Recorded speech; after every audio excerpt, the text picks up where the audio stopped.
The quantum is also in the movies, and as you heard, I was the science consultant for Ant-Man, and I saw a bunch of you actually watch that. It was kind of a fun movie, I thought, right?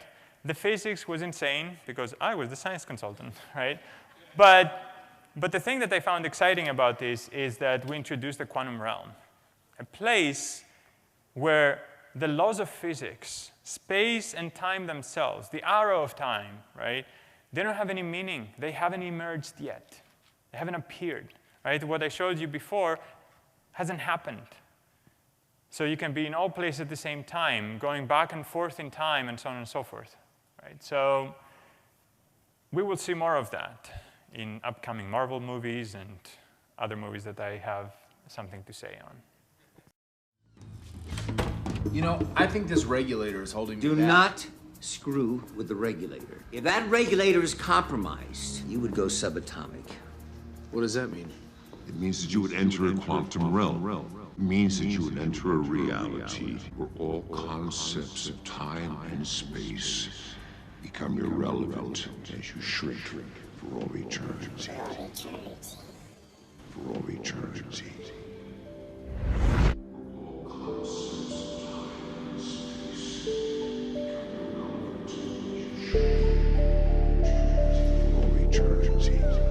Time and space become irrelevant as you shrink for all eternity.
So if you already went out and saw Marvel's Ant-Man movie with Paul Rudd, then you're already aware that at the end of the movie he goes quantum and shrinks down to the size of the subatomic and gets a brief look at the quote-unquote quantum realm.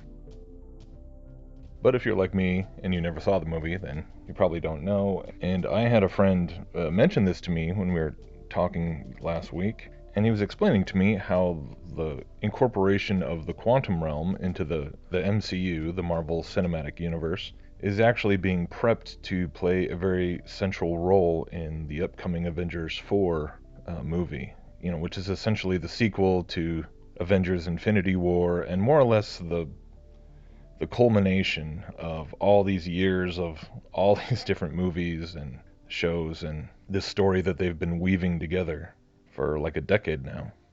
And so when we talk about all these things in the context of Hollywood propaganda and occult symbolism and all that, it shouldn't be, hopefully it shouldn't require too much of an explanation as to why I would find this to be of significance. The whole Avengers Infinity War itself is a rather bizarre yet disturbing narrative in itself that I probably could do a whole video on. I've been meaning to. But this actually just kind of is perfect because it really begins to reveal a lot of things in terms of how, once again, the quote-unquote real science is being incorporated into, this mythology which is what comic books and graphic novels and the whole superhero genre, that's all it is. It's just modernized mythology, pushing the paradigms of transhumanism and the reincorporation of occult knowledge, magic with quote-unquote hard science.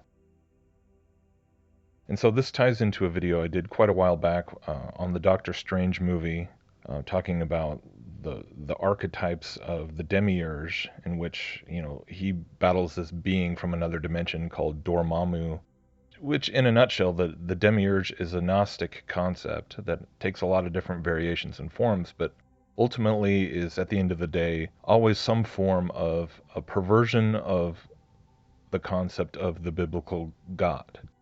And so this is represented through numerous figures and archetypes and portrayals. And Avengers Infinity War with Thanos probably contains the most jarring and blatant example of this that I've yet seen. We've seen lots of other examples of it in plenty of the other Marvel movies and DC movies, and just, like I said, the superhero genre as a whole, there's always a villain, and usually the villain is bent on world conquest or taking over the universe, and everything is just hungry for power and domination. And so Thanos in the Infinity War movie represents a particularly psychotic portrayal of this idea that was really, it was chilling, and that was a movie that I did see. Mainly because I was interested in that aspect of it, how they're depicting this tyrannical, power-hungry, sort of psychopathic, godlike character. And of course, in the Demiurge concept, it's never like an all-powerful creator being who's separate from creation and who's just a tyrant, but he's just a figure. Thanos is named after a titan, so again, it all pulls from pagan mythology. But he's a being who then acquires essentially godlike status, godlike power by way of his accumulation of these quote-unquote infinity stones. And right there is a massive occult symbolism, in the sense that you could basically take the infinity stones as representing sort of like the cosmic elements, right? You have the mind stone and the soul stone and the time stone, and I forget all their names, but basically they represent all the different powers and sort of bodies of knowledge that were allegedly scattered throughout the universe after the Big Bang. And so, in this occult tradition, in this occult mindset, if you can accumulate these sort of like pillars of the cosmos in a way that supposedly was never intended to be, so it creates this massively egocentric, God complex character that Thanos is, and he believes that he's actually a benevolent being. He believes he's actually restoring balance to the universe, when in reality he's sort of this ruthless, murderous despot. And on top of that, they also throw in a lot of elements of just the perversion of the concept of God as the Father, and he has this daughter Gamora who he adopts and then sacrifices her in order to obtain one of the stones. And so it's just all in all an assault once again on the biblical God who's coming to judge the world according to the Bible, but in a way that of course portrays it as just sick and twisted and completely unfair. And the whole symbolism of, like, he assembles these infinity stones. And sorry if you think that there's spoilers going on here, but good grief. I mean, really, the only spoiler, here's the ultimate spoiler, it's all Luciferian propaganda, so there you go. If you have any interest in seeing the movie and you haven't yet, then I don't know why that would be. But the Infinity Gauntlet, which he assembles all these stones into, itself, it's like the fist, it's the iron fist, it represents power and domination and control and everything that people instinctively are repelled by, and the idea of a God who is all-powerful, all-knowing, and is going to judge the world. So it's really this recurring theme of depicting God as a tyrant, as someone who's really not all-powerful, but is like deluded into thinking that he is or has the right to be.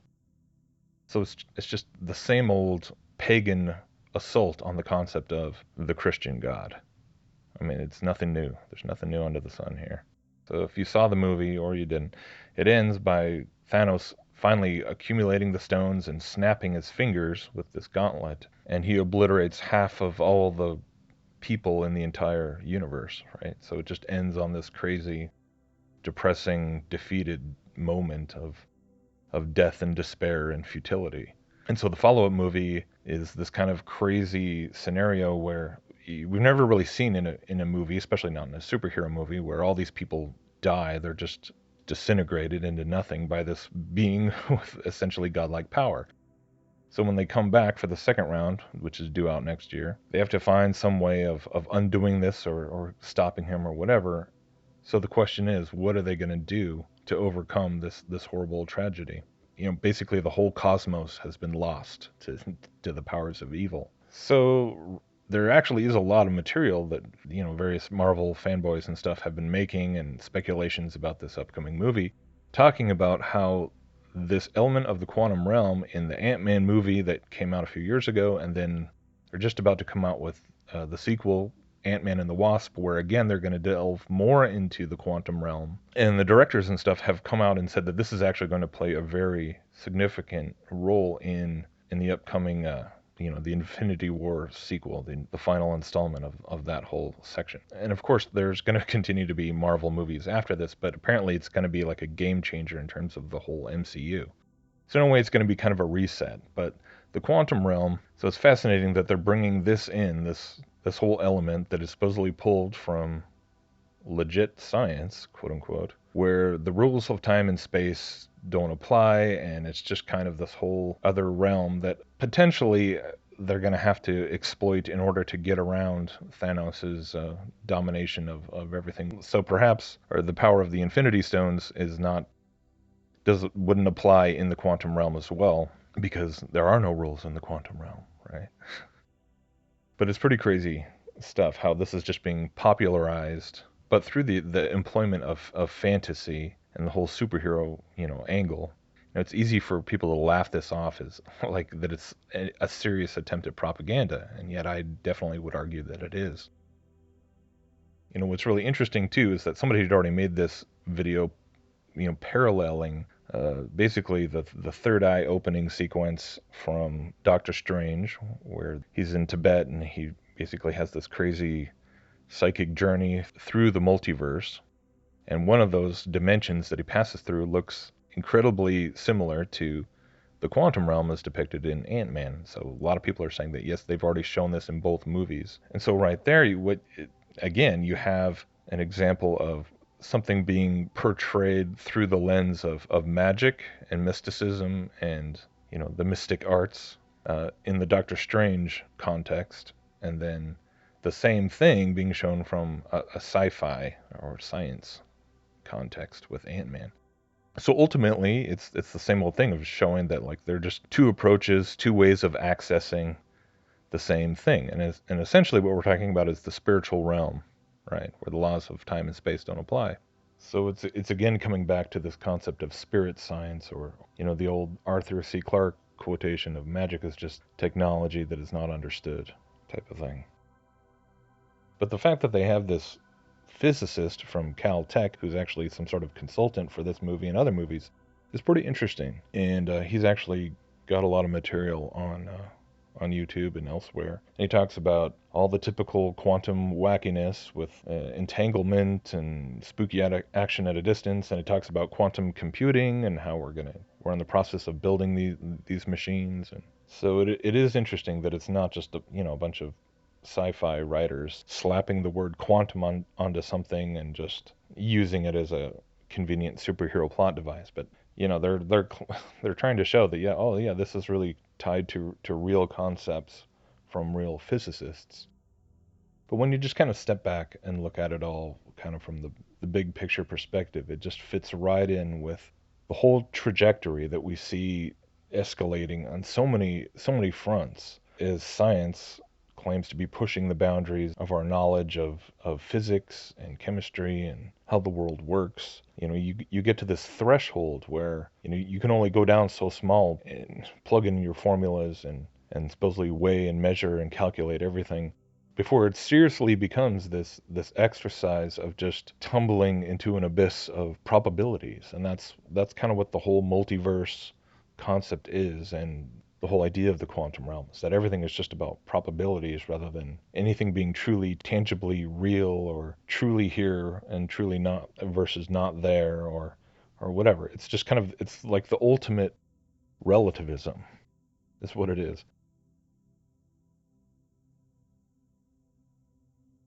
It's just relativism poured into the vernacular of physics.